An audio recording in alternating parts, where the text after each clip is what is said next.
Première épître de Jean, chapitre 5. Quiconque croit que Jésus est le Christ est né de Dieu. Et quiconque aime celui qui l'a engendré, aime aussi celui qui est né de lui. Nous connaissons que nous aimons les enfants de Dieu lorsque nous aimons Dieu et que nous pratiquons ses commandements.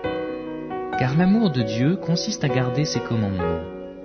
Et ses commandements ne sont pas pénibles, parce que tout ce qui est né de Dieu triomphe du monde. Et la victoire qui triomphe du monde, c'est notre foi.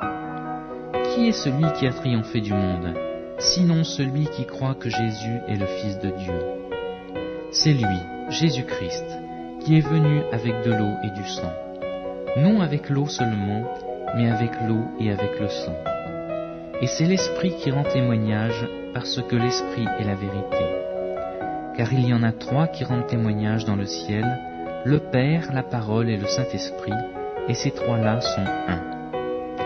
Et il y en a aussi 3 qui rendent témoignage sur la terre, l'Esprit, l'eau et le sang, et les 3 sont d'accord.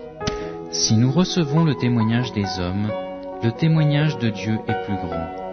Car le témoignage de Dieu consiste en ce qu'il a rendu témoignage à son Fils. Celui qui croit au Fils de Dieu a ce témoignage en lui-même. Celui qui ne croit pas Dieu le fait menteur, puisqu'il ne croit pas au témoignage que Dieu a rendu à son Fils. Et voici ce témoignage, c'est que Dieu nous a donné la vie éternelle, et que cette vie est dans son Fils. Celui qui a le Fils a la vie. Celui qui n'a pas le Fils de Dieu n'a pas la vie. Je vous ai écrit ces choses, à vous qui croyez au nom du Fils de Dieu, afin que vous sachiez que vous avez la vie éternelle, et que vous croyez au nom de Fils de Dieu. Nous avons auprès de lui cette assurance que si nous demandons quelque chose selon sa volonté, il nous écoute. Et si nous savons qu'il nous écoute, quelque chose que nous demandions, nous savons que nous possédons la chose que nous lui avons demandée.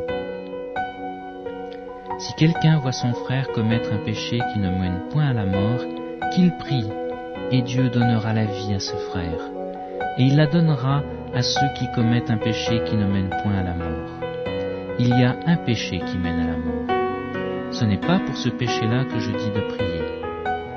Toute iniquité est un péché, et il y a tel péché qui ne mène pas à la mort. Nous savons que quiconque est né de Dieu ne pêche point. Mais celui qui est né de Dieu se garde lui-même, et le malin ne le touche pas. Nous savons que nous sommes de Dieu, et que le monde entier est sous la puissance du malin. Nous savons aussi que le Fils de Dieu est venu, et qu'il nous a donné l'intelligence pour connaître le véritable. Et nous sommes dans le véritable, en son Fils Jésus-Christ. C'est lui qui est le Dieu véritable et la vie éternelle. Petits enfants, gardez-vous des idoles. Amen.